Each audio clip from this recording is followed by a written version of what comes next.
Chosen one, listen carefully. They paid a judge real money, wired straight from an account they thought could never be traced, just to make sure you spent the rest of your life behind bars for something you never touched. That was the plan. Ruin you, silence you, and let the system do the dirty work so nobody's hands look stained. And right now, while you're watching this, that same judge isn't sitting on a bench anymore. He's sitting in a cell, in an orange jumpsuit instead of a black robe, 3 doors down from the exact people who paid him. Let that land for a second. They thought a courtroom was the safest place to bury you. No witnesses to argue with, no crowd to convince, just paperwork, a gavel, and a man in a black robe who'd already been paid to make sure the outcome was decided before you ever walked in. They didn't need to win an argument, they just needed to buy one. And they were so confident, so sure, that nobody checks a judge, that nobody questions a verdict once it's signed, that nobody with real power would ever look twice at a case that small. They were wrong. Somebody was already looking. Not a lawyer scrambling for a loophole, not a reporter chasing a headline. Somebody with actual reach, actual weight, the kind of person who doesn't need to raise their voice, because when they move, things simply stop happening the way they were supposed to happen. Somebody who saw the case number, saw the names attached to it, and felt something that didn't sit right. And once that kind of person starts pulling a thread, chosen one, the whole coat comes apart. You didn't hire an army of lawyers. You didn't have a campaign or a hashtag or a crowd outside the courthouse. What you had was the truth, sitting quietly in a file nobody had opened yet, waiting for the one person with the power to open it. And they found it. They found the wire transfer. They found the phone records. They found the private meeting that was never supposed to exist on paper, but did, because people who think they're untouchable always get sloppy in exactly the place they think nobody's watching. So here's where we are now, chosen one. The people who tried to buy your freedom got a receipt they didn't ask for. The judge who took their money is no longer wearing a robe. He's wearing a number. And the case that was supposed to end with your name in a file marked guilty is now the case that's ending their entire story instead. Before we go further into exactly how this fell apart for them, hit that like button and subscribe, chosen one. Not for me, for the mission.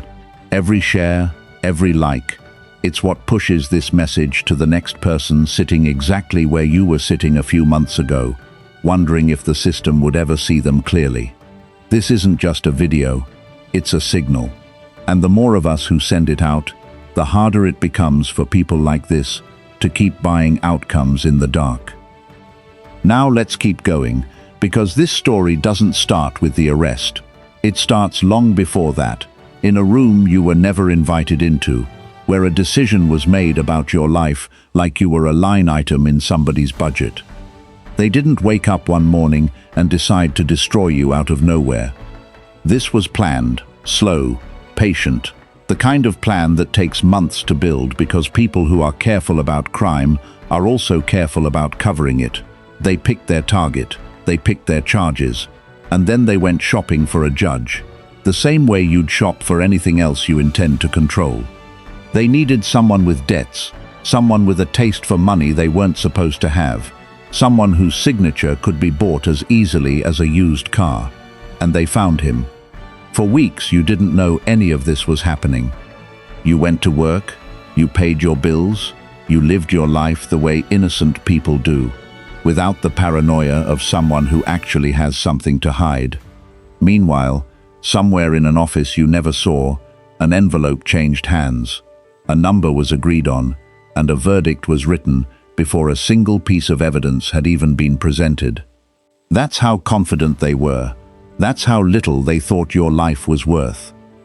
But confidence built on a bribe is a fragile thing, chosen one, because it only works as long as nobody with real power ever looks in that direction. And somebody did. If you feel that shift happening in your own chest right now, Drop a 77 in the comments so I know you're still with me. And if this story is hitting somewhere real for you, consider dropping a super thanks.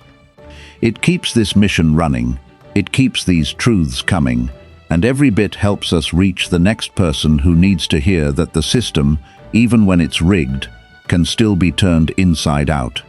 Now let's break this whole thing down, piece by piece, starting with the moment they decided your freedom had a price tag. Because here's what you need to understand before we go any further, chosen one. This wasn't a mistake the system made on its own. Systems don't bribe themselves. People do that. Real people, sitting in real rooms, making a real decision to trade someone else's freedom for their own comfort. And every single one of those people believed, right up until the moment it fell apart, that they were smarter than the truth, that they could outmaneuver something that has never once, in the entire history of anyone trying, actually stayed buried forever. They looked at you and saw someone easy to move against. No powerful family name behind you, no expensive legal team on retainer, no obvious protection standing between you and whatever they decided to throw at you. That's exactly why they chose you, chosen one. Not because you did anything wrong. Because you looked, on paper, like someone who couldn't fight back.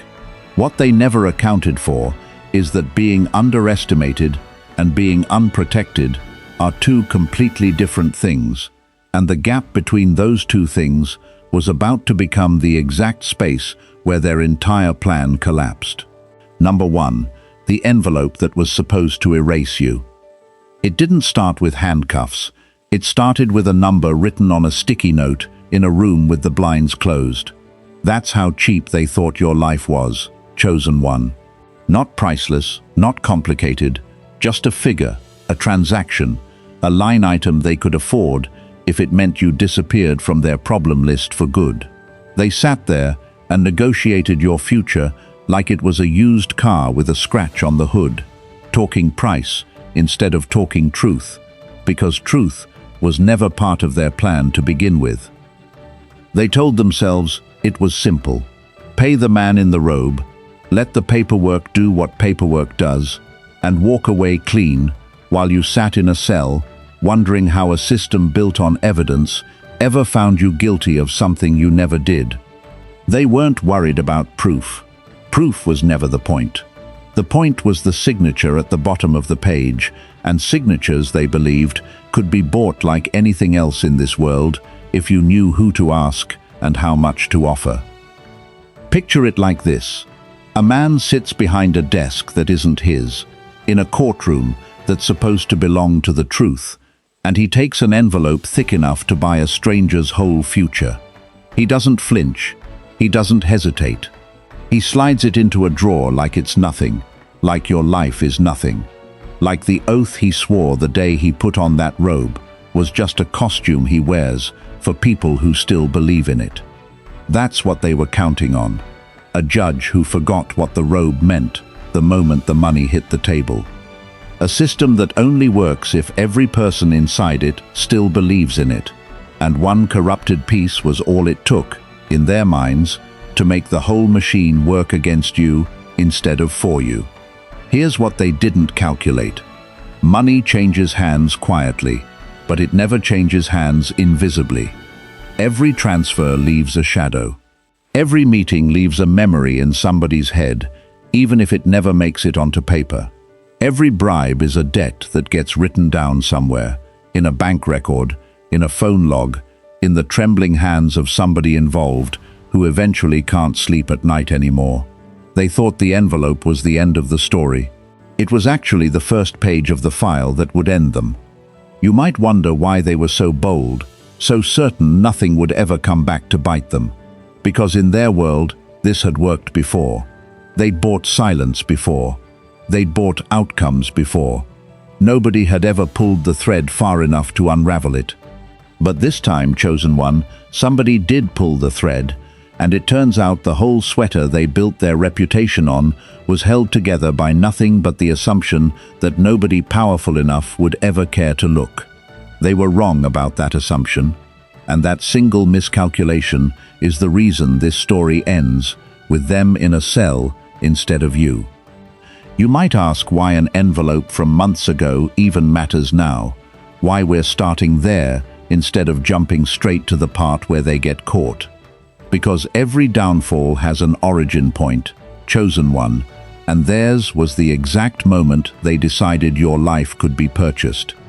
That decision was the crack in the foundation. Everything that followed, the fake case, the bought verdict, the arrest that never should have happened, all of it grew out of that one arrogant assumption that money could quiet a truth that was never actually theirs to silence. Number 2, why they went shopping for a judge like they were shopping for a weapon. Choosing the right judge wasn't random, chosen one. It was strategy, cold and deliberate, the kind of planning that tells you exactly how far someone is willing to go when they've decided you're a problem worth spending real money on. They didn't pick a courtroom by accident. They studied it. They researched which judges had debts nobody else knew about, which ones had a history of rulings that quietly bent whichever direction the money pointed, which ones had reputations soft enough in the right circles to be approached without too much risk. They found their man, a judge with a taste for a lifestyle his salary could never actually support. A judge with old debts stacking up behind a smile nobody thought to question. A judge whose ambition had quietly curdled into something willing to trade principle for comfort. To everyone else in that courthouse, he looked respectable, robed, dignified, a pillar holding up a system people trust with their whole lives. To the people trying to bury you, he looked like exactly what he was, an opportunity.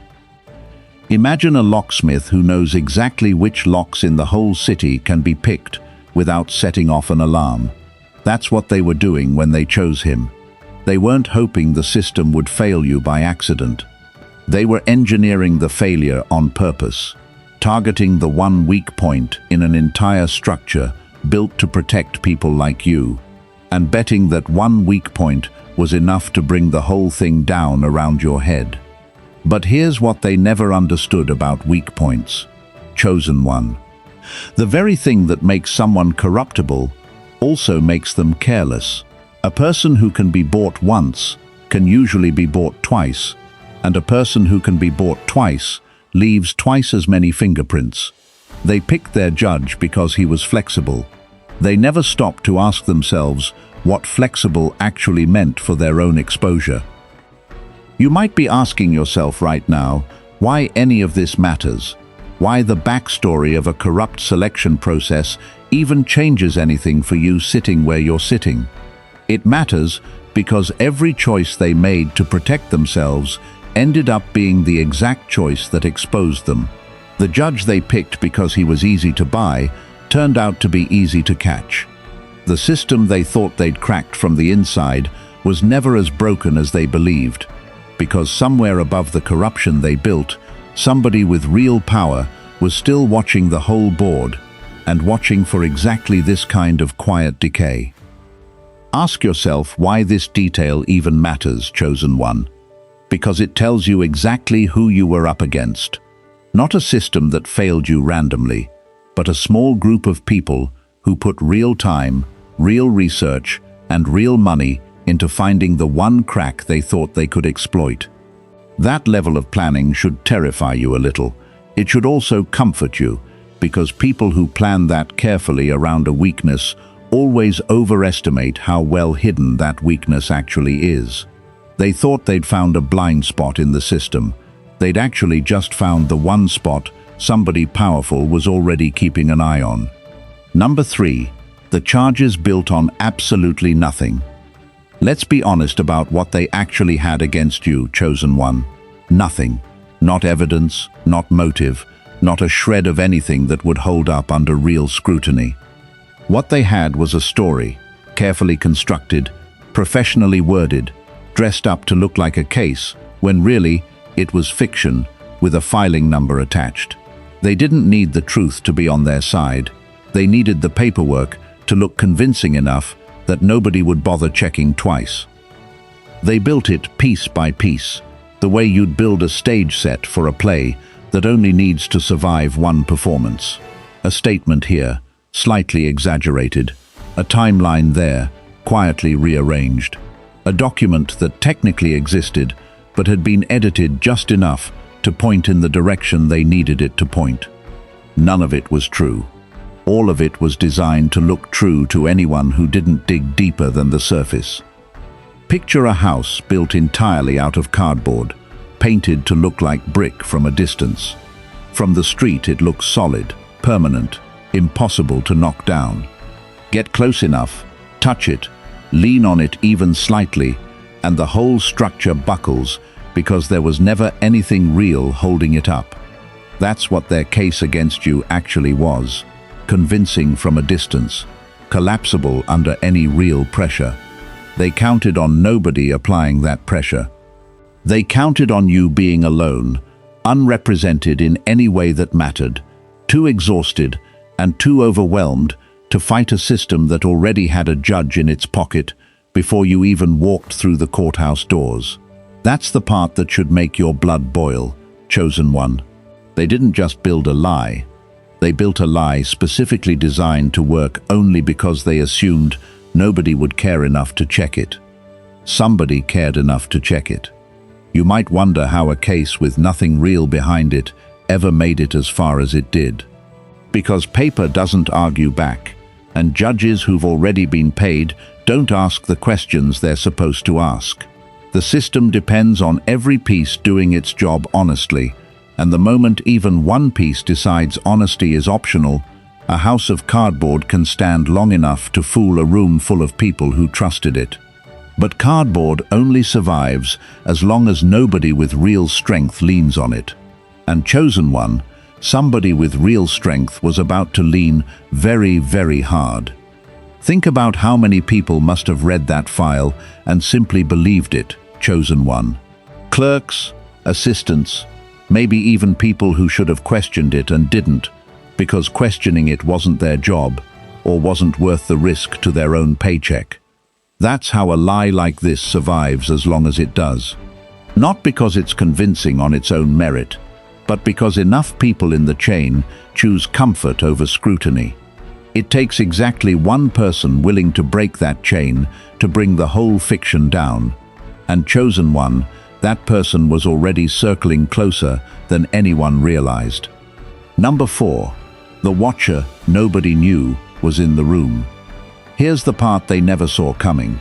While they were busy congratulating themselves on how clean their plan looked, somebody with actual influence had already noticed something was wrong. Not because you asked for help, not because you had the connections to reach that kind of person, because that's what real power does when it's paying attention, chosen one. It doesn't wait for an invitation. It notices patterns other people miss, and it moves before anyone even realizes it's watching. This person wasn't sitting in the courtroom. They didn't need to be. Their reach extended into rooms you never even knew existed, into records most people don't have access to, into conversations happening behind closed doors that were supposed to stay sealed forever.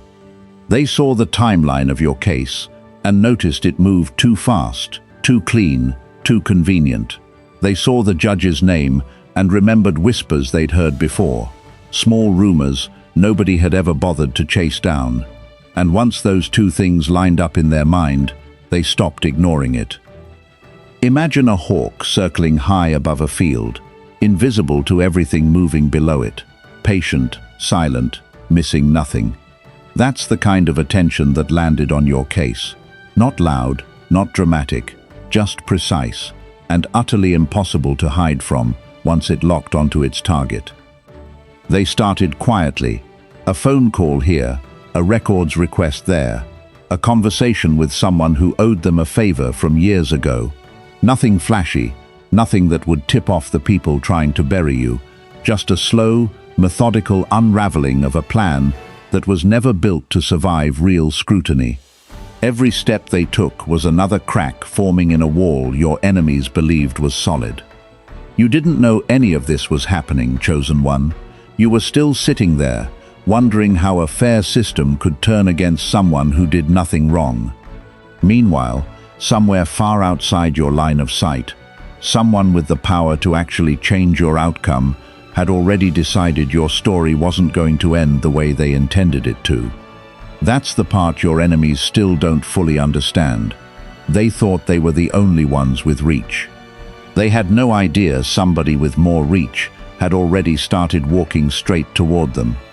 You might wonder why someone with that kind of power would even bother with a case as small as yours, chosen one, when they could have spent that attention anywhere else. Here's the truth. People with real influence usually got there by noticing exactly the things everyone else overlooks. A small, quiet injustice tells them more about a broken system than a loud, obvious one ever could. Your case wasn't small to them. It was a signal, a symptom of exactly the kind of decay that, left unchecked, spreads far beyond one courtroom and one bribed judge. Number 5. The night the trail got found. Every corrupt plan leaves a trail, chosen one, and theirs was no exception. It happened on an ordinary night, nothing dramatic, no flashing lights, no dramatic reveal. Just someone sitting with a stack of financial records, cross-referencing dates, matching numbers against a timeline that had been bothering them for weeks. And then, there it was, a wire transfer, small enough to almost miss, timed exactly 2 days before a critical ruling in your case. That's how these things fall apart, chosen one. Not in one dramatic moment, but in the quiet click of 2 facts finally lining up in front of someone smart enough to notice. The transfer alone wasn't proof of everything, but it was proof of something, and something is all it takes to justify pulling harder on the thread. From that one transfer came a second one. From the second came a pattern. From the pattern came a name attached to an account that had no business being anywhere near a sitting judge's finances. Picture a detective standing in a room full of scattered photographs, connecting them one string at a time until a face emerges from what used to look like chaos. That's exactly what was happening that night, except the detective wasn't hunting for a killer. They were hunting for the truth that was going to set you free and bury the people who thought they'd erased you for good. Once the money trail was confirmed, everything else came faster. Phone records that placed the judge in the same city as your accusers on days he had no official reason to be there. A calendar entry, vague on purpose, that lined up perfectly with the timeline of the bribe. Small pieces, individually meaningless, together undeniable. You weren't in that room, chosen one. You had no idea any of this was happening while you sat somewhere else, carrying weight you never should have had to carry. But that night, the tide turned without you lifting a single finger. Somebody found the trail. And once a trail like that gets found by the right person, there is no version of the story where it stays buried. Somewhere around that same time, chosen one, the people who orchestrated all of this were still sleeping easy, still confident, still telling each other the plan had worked exactly as intended. That's the part that makes this moment so satisfying to look back on. While they were celebrating quietly behind closed doors, somebody was sitting a few miles away with a folder growing thicker by the hour, building the exact case that would eventually end their celebration for good. They had no idea the clock had already started. Nobody ever does, right up until it runs out. Number 6. Why your calm in that courtroom confused everyone. Here's something that probably didn't make sense to you at the time, chosen one. Why didn't you fall apart? Everyone expected you to. Your accusers expected panic, tears, some kind of collapse they could point to as proof of guilt. Instead, you sat there steady, quiet, present in a way that unsettled people who wanted you to look exactly like someone with something to hide. That calm wasn't weakness. It was the truth, holding you upright when everything around you was built on lies. People who are actually guilty perform. They over-explain. They fill silence with justifications nobody asked for. because guilt needs noise to survive. You didn't do any of that. You sat with the accusation the way someone sits with something that simply isn't true, without the frantic energy of someone trying to convince a room of something they know deep down isn't real. That difference is subtle, but people in that room felt it, even the ones who wouldn't admit it out loud. Imagine a river that's been dammed by something that was never meant to hold back that much water. It doesn't matter how solid the dam looks on the surface. Pressure finds cracks eventually, and pressure always wins in the end.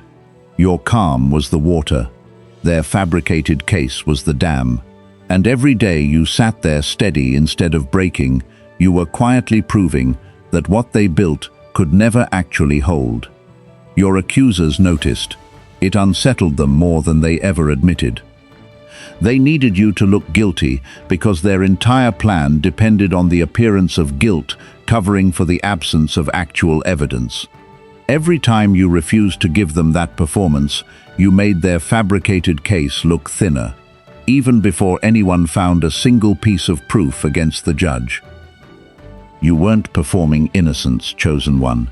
You were simply living inside the truth, and the truth doesn't need theatrics to hold its shape.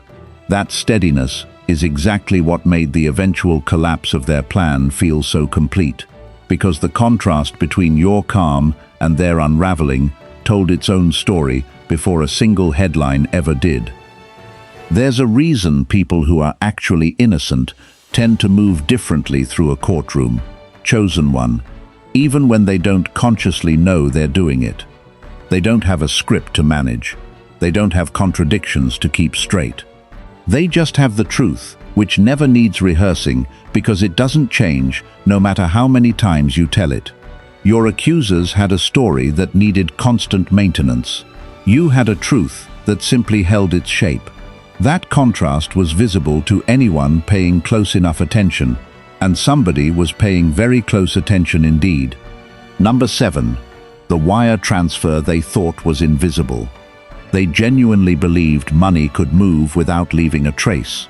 Chosen one, as long as it moved through the right channels, the right accounts, the right shell company set up specifically to blur the line between a bribe and a business transaction. They thought they'd built something clean, untraceable, protected by enough layers that nobody would ever bother peeling them all back.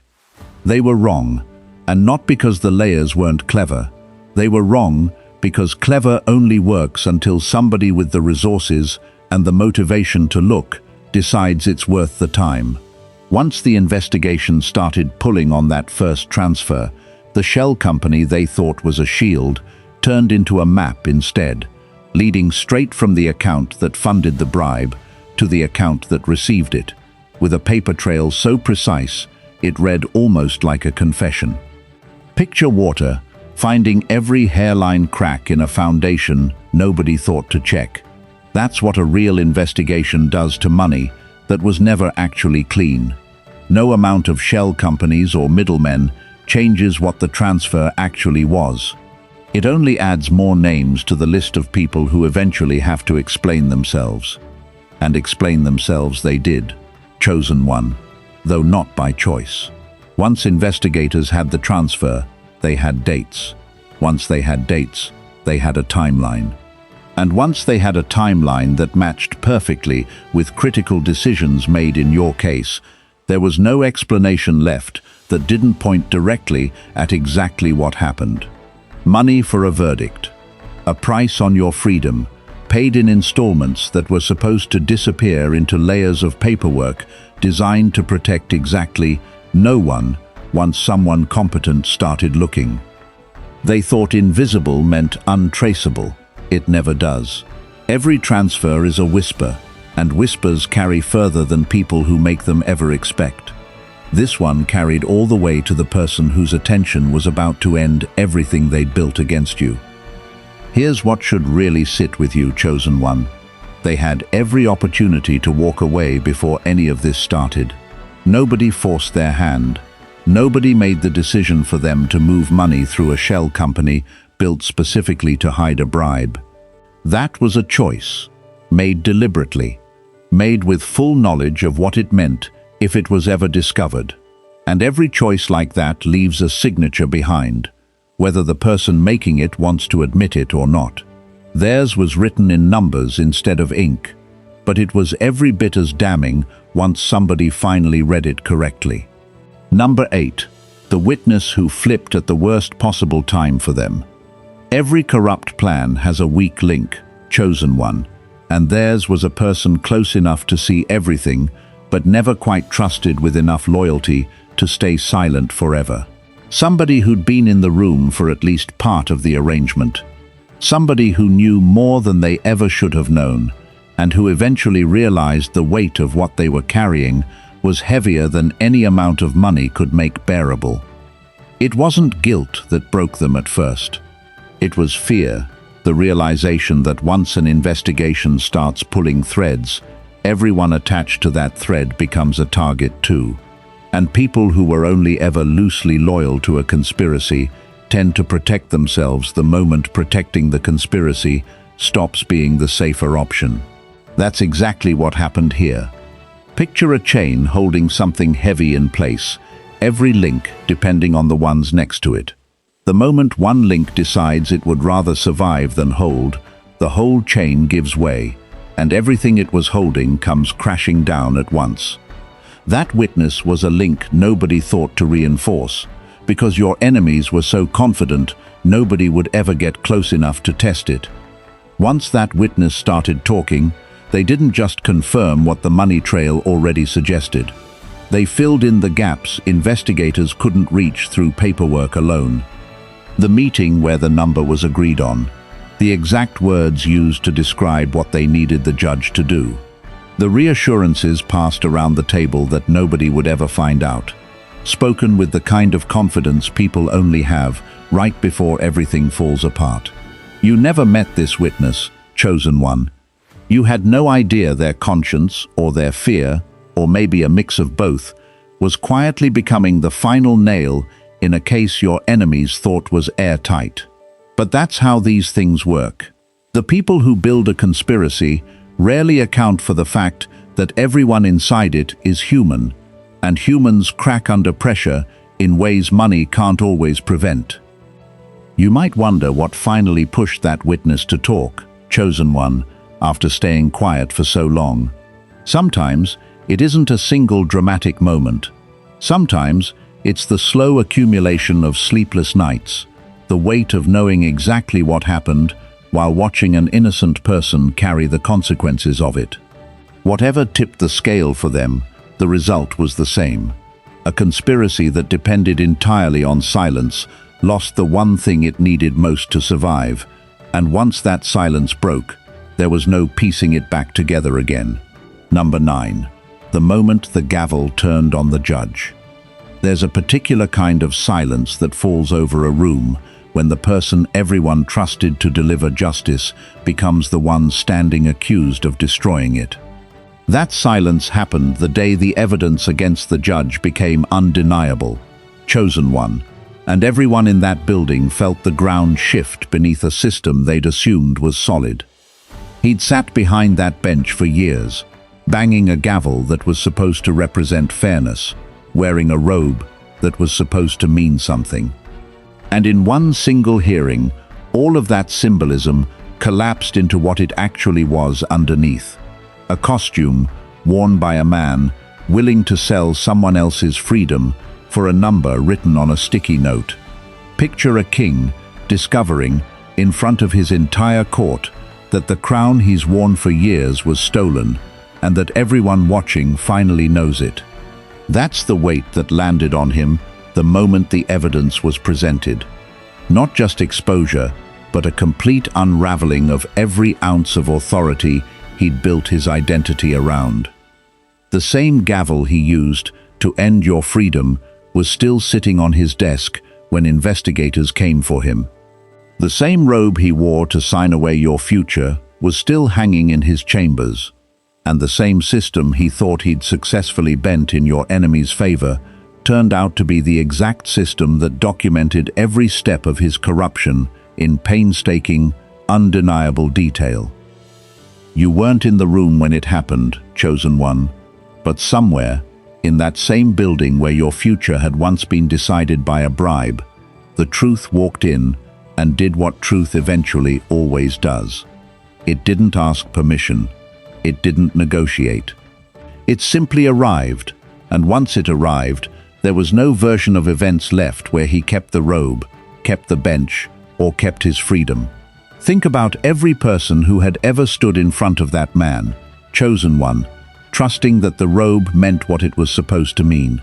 Every one of those cases suddenly needed a second look. Every ruling he ever made became a question mark instead of a settled fact. That's the real cost of what he did, far beyond your case alone. He didn't just fail you. He poisoned the trust an entire community was supposed to be able to place in the system, meant to protect them. And the moment that became clear, there was no version of his career that survived it. Number 10. Why the cage they built became their own. There's a certain kind of justice, chosen one, that only the universe seems capable of designing. The kind where the exact trap someone builds for you becomes the trap they eventually fall into themselves. They built a legal cage meant to hold you for years. They studied the system, exploited its weak points, and constructed something they believed was airtight. What they never accounted for is that a cage built on corruption doesn't discriminate about who ends up locked inside it once the truth gets loose. Think about it. Every piece of leverage they used against you, the fabricated case, the bribed judge, the fake paper trail, became evidence once the investigation flipped. The very tools they built to imprison you were the same tools that ended up imprisoning them. They didn't just fail to trap you. They handed investigators a blueprint of their own crime, wrapped up and labeled, sitting there waiting to be used against the people who built it. Picture a hunter who digs a pit trap so deep and so well hidden that he forgets exactly where he placed it, then wanders back through the same field months later, distracted, confident, and falls straight through his own construction. That's what happened here. They were so focused on making sure you fell that they never imagined the ground shifting under their own feet. The charges that were meant to define your future ended up defining theirs instead. Obstruction, bribery, conspiracy to deprive someone of a fair trial. Words that were supposed to appear next to your name on a court document ended up attached to theirs, in the same courthouse, under the same system they thought they'd successfully corrupted for their own benefit. You didn't build this reversal, chosen one. You didn't have to. The universe has a specific way of letting people finish digging before it lets the ground give way, and this was exactly that. The cage they built with such careful, calculated cruelty simply closed around the wrong people in the end. You might ask why this feels like more than simple justice, chosen one, why it lands like something closer to poetry. Because it is closer to poetry. There's a specific kind of balance that only shows up when people who tried to control an outcome through dishonesty end up controlled by the exact consequences they thought they'd outsmarted. They didn't get unlucky, they got matched, measure for measure, by a system finally functioning the way it was always supposed to function, and no amount of money changes that once it starts moving in that direction. Number 11. The robe that came off for the last time.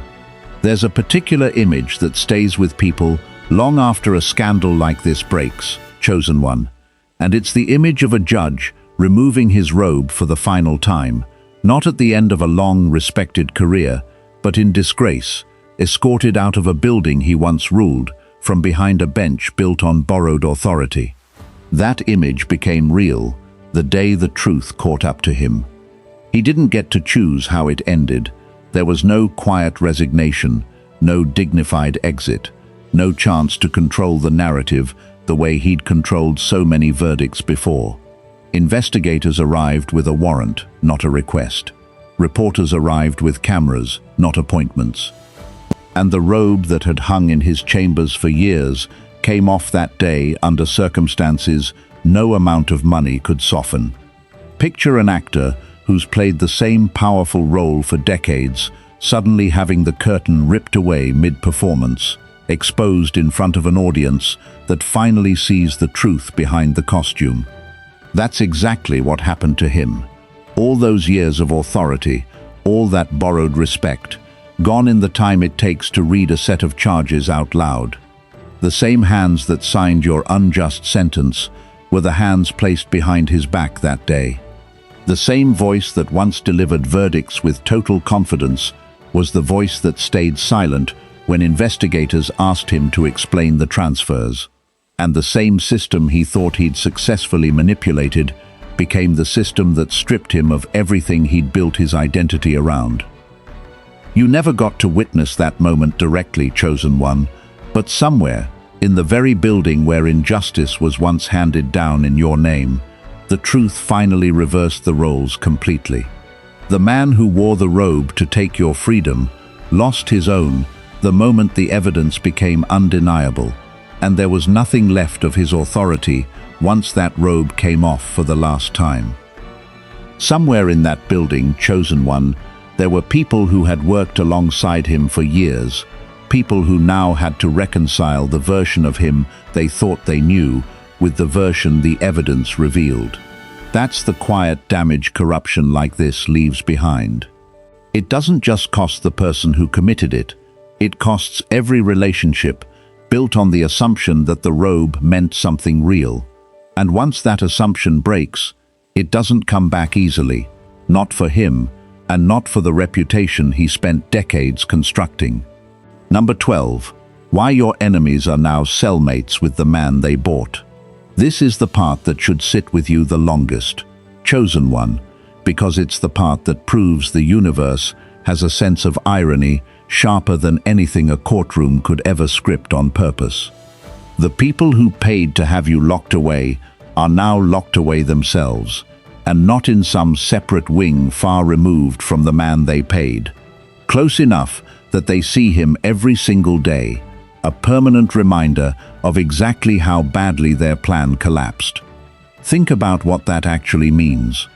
The judge they bought to guarantee your silence is now a man they can't avoid, a walking symbol of the exact crime that put all of them there in the first place. Every time they see him in that hallway, they're forced to remember the envelope, the meeting, the confidence they had that none of this would ever come back on them. There's no escaping that reminder now. There's no version of their new reality where they get to forget what they did.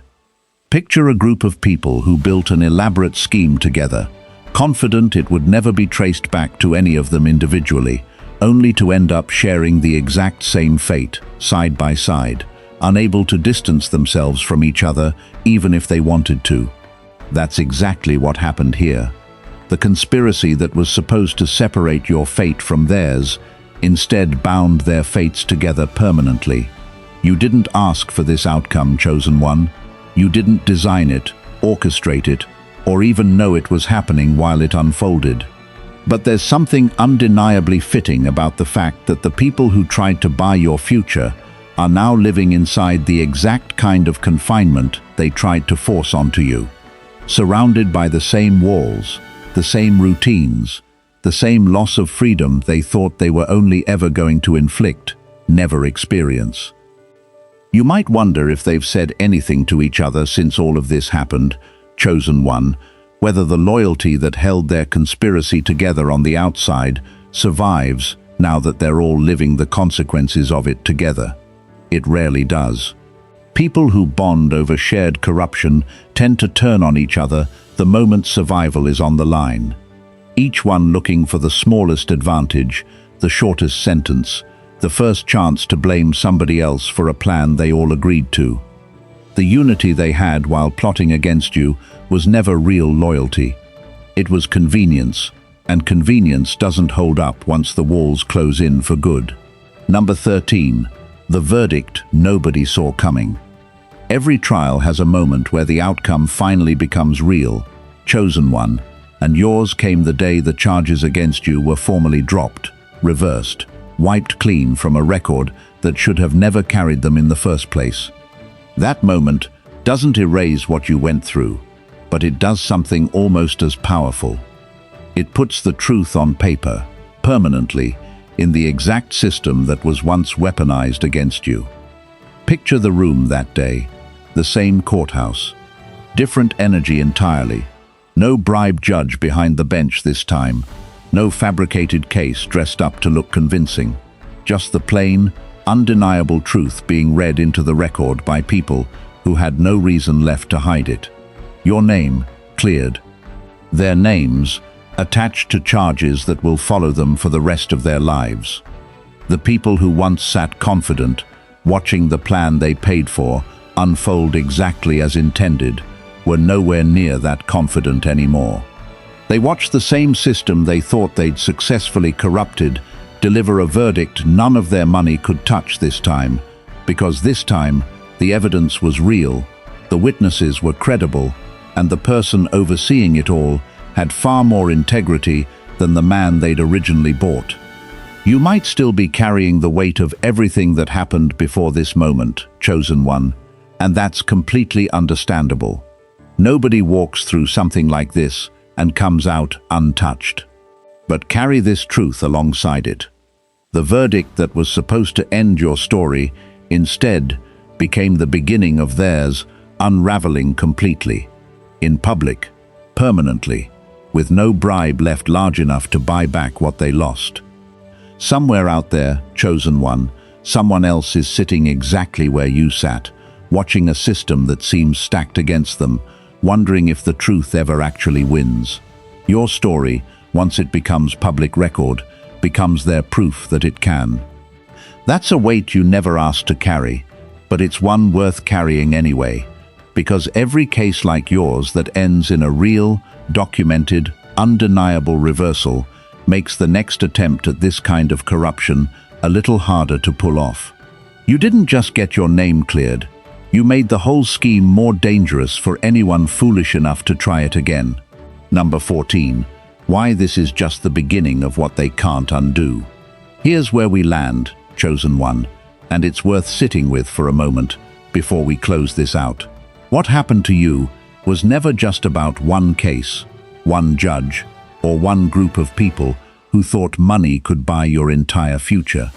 It was about a system getting tested at its weakest point, and, eventually, holding, not because it's perfect, but because somewhere along the way, somebody with enough power decided your story mattered enough to fight for. They thought buying a verdict would be the end of the conversation. Instead, it became the opening chapter of an investigation that's still unfolding, still uncovering, still connecting names and dates and transfers that reach further than anyone initially expected. Corruption like this rarely stays contained to one case, one judge, one bribe. Once investigators start pulling, they tend to find more than they were originally looking for. Picture a single loose thread on an old sweater. Pull it once, and maybe nothing happens. Pull it with enough force, with enough patience, and eventually the whole thing unravels in ways nobody could have predicted from that first small tug. That's exactly where this story is heading now. What started as one bribe, one judge, one attempt to erase you, is turning into something far bigger than the people who started it ever imagined it could become. You don't have to do anything else, chosen one. You already did the hardest part. You stayed calm when they needed you to break. You stayed steady when the system was stacked against you. You let the truth do what truth eventually always does. Arrive late, but arrive completely, undeniably, permanently. Number 15. Why the truth was never actually stoppable in the first place. Here's the thing they never understood about what they were trying to do, chosen one. You cannot actually buy the truth. You can delay it. You can bury it under paperwork and bribes, and a system temporarily bent in your favor. But truth doesn't expire, and it doesn't forget, and it doesn't care how much money changed hands trying to convince it otherwise. It waits, patiently, quietly, sometimes for longer than anyone watching from the outside thinks is fair, and then it arrives exactly when it's needed most, carrying everything it collected while it waited. They spent real money trying to purchase an outcome that was never actually for sale. That's the miscalculation underneath every other miscalculation in this entire story. They thought a verdict was the same thing as the truth, that if they controlled the paperwork, they controlled reality itself. But a signed piece of paper was never going to change what actually happened. Chosen one. And the moment someone with real power decided to look past the paperwork and into the reality underneath it, their entire plan was already finished. They just didn't know it yet. Picture a dam holding back a river that's been rising for longer than anyone building the dam wanted to admit. They can reinforce it, add another layer of concrete, tell themselves it will hold forever. But rivers don't stop rising just because somebody built something in their way, and eventually, every dam built on denial instead of truth gives way to the water it was never actually strong enough to hold. That's what happened here. The dam was the bribe, the river was the truth, and rivers always win eventually. You spent time in a system that briefly failed you, chosen one, and there's no version of this story where that doesn't matter, where it doesn't leave something behind that takes real time to heal from. Nobody's asking you to pretend it didn't happen or that it didn't cost you something.